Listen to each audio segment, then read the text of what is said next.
जुग जुग जिए सुलालनवा भवनवा के भाग जगल हो। ललना लाल होइए कुलवा के दीपक मनवा में आस लागल हो।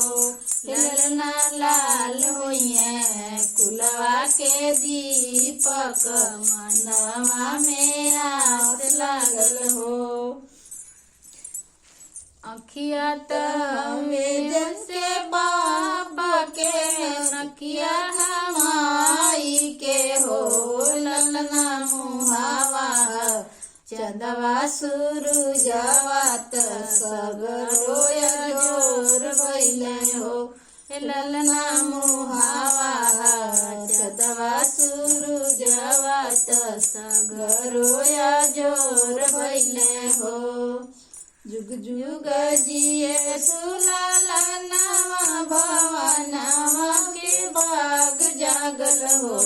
ललना लाल होइए कुलवा के दीपक मनवा में आस लागल हो। ललना लाल होइए कुलवा के दीपक मनवा में आस लागल हो। जुके दीनवा सुहावन रतिया लुभावन हो।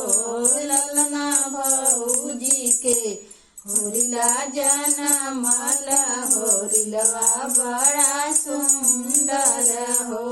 ललना भौजी के होरिला जनमल होरिलवा बड़ा सुंदर हो।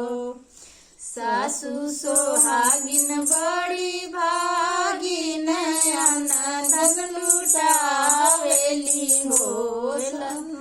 सासु सोहागिन बड़ी भागिन अनधन लुटावेली हो।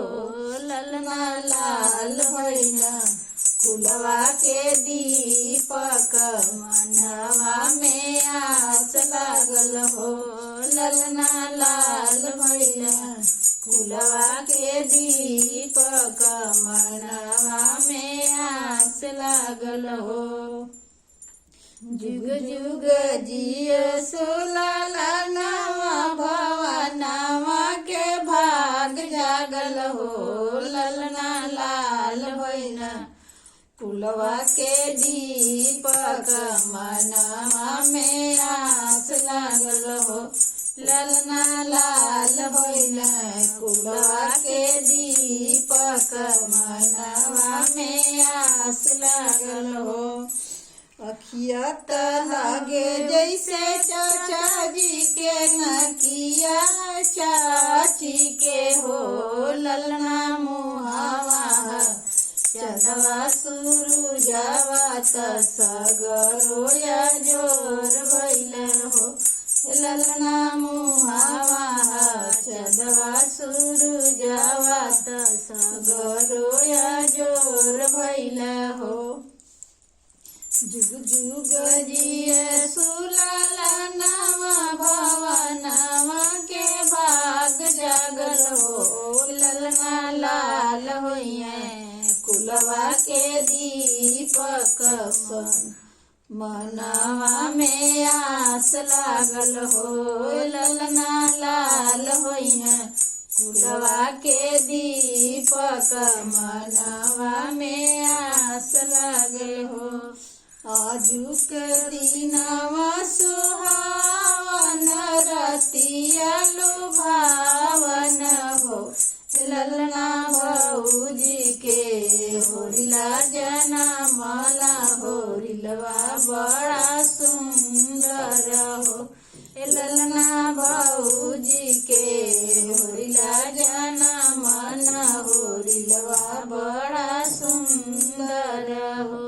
ननद सोहागिन बड़ी भागिन अनधन लुटावेली हो।